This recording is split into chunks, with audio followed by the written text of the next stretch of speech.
Benvinguts al podcast Miolant en valencià.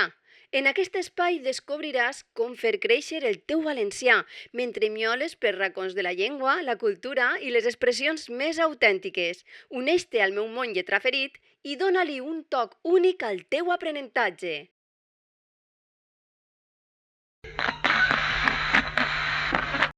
Benvinguts un dia més al podcast Miolant en valencià. Avui vos porto un capítol molt especial i diferent dels anteriors. En l'últim episodi ja vos vaig avançar que llegiria el primer capítol d'un relat eròtic que vaig escriure fa quasi 20 anys. Déu meu, em sent com si vinguera del Plistocè. Bé, sona millor dir que és un relat antic. El fet que siga eròtic va ser el motiu pel qual va quedar tant de temps al caixó. Perquè dins de mi encara batega una caròtida una mica conservadora i infantil. Però ara estic en una etapa diferent. He recuperat l'oremus i he perdut la vergonya. La poca vergonya que em quedava. Ja sabeu que ara visc al camp i la natura em dona el que em faltava al pis d'Alacant: serenitat, equilibri, consciència i un esquitx de llibertat que em fa molt feliç. Sí, heu sentit bé, consciència. Potser sembla una ximpleria, però vos confesse que he tornat a ser present en la meva vida. Cada nit, abans de dormir, faig una passejada sota la lluna i agraïsc a l'univers la sort d'haver tornat al meu paradís d'infantesa. Ai, Déu meu, ostres, perdoneu, ja m'he posat bucòlica i aquesta no era la intenció.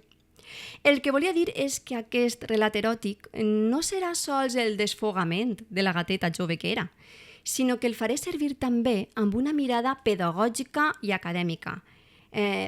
Potser no seré la nova Megan Maxwell en versió valenciana, però el destí és indesxifrable.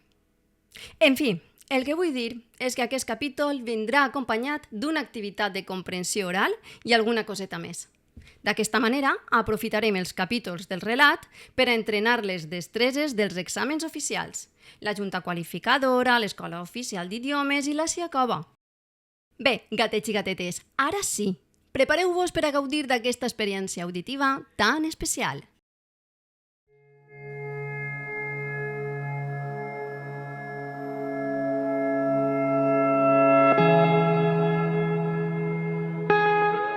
Una vegada més, i amb la mateixa intenció, Joan recolza el cap en l'esquena d'ella. Són les 8 i avui no ha d'anar a treballar. Beneïdes i merescudes vacances. Ho pensa mentre, amb la punta de la llengua, dibuixa una línia humida que deixa un rastre lluent en la pell bruna, amb un lleuger flaire a nous de macadàmia. Bon dia, amor, murmura ella, amb la veu encara mig trencada per la son.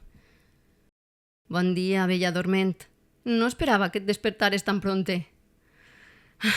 Impossible no fer-ho. La punta de la teua llengua sempre supera totes les expectatives. El badall queda interromput per un somriure maliciós. Joan s'esmuny sota els llençols relliscosos i ella, endevinant el que vindrà, ja l'espera amb els ulls incitants i la boca mig oberta. Aquest és el bon dia dels caps de setmana, dels festius i de les vacances. Fan l'amor com si aquella fora l'única oportunitat de tot el dia. Els cossos sincronitzats, tibants d'excitació, suats per una passió que naix i mor cada mil·lèsima de segon, com un ou fènix de sang bullent. Perfectes. Esgotats, entre rialles, besades i paraules de mel, reposen. Joan tanca els ulls complagut amb la cerimònia matinal.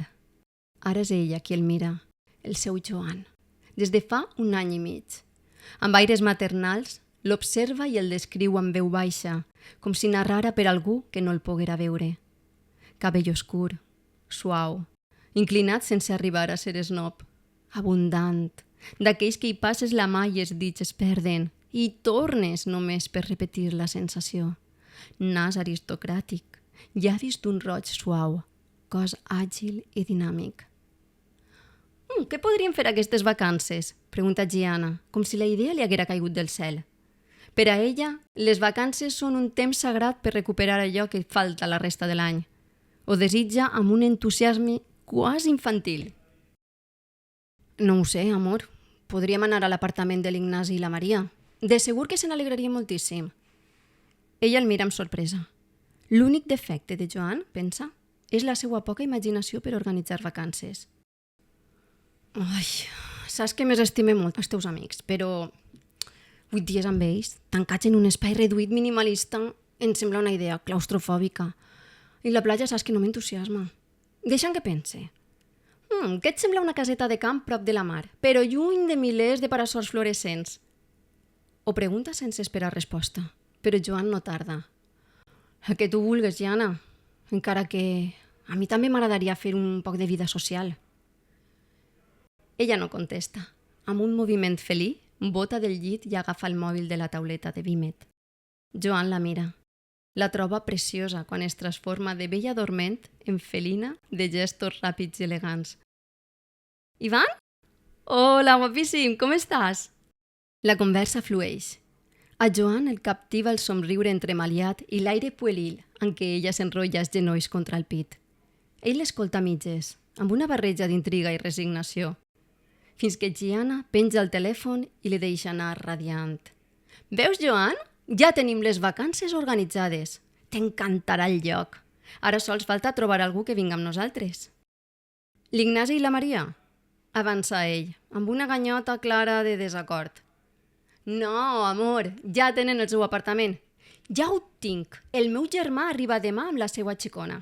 Segur que voldran desconnectar una miqueta de Barcelona. Joan sospira.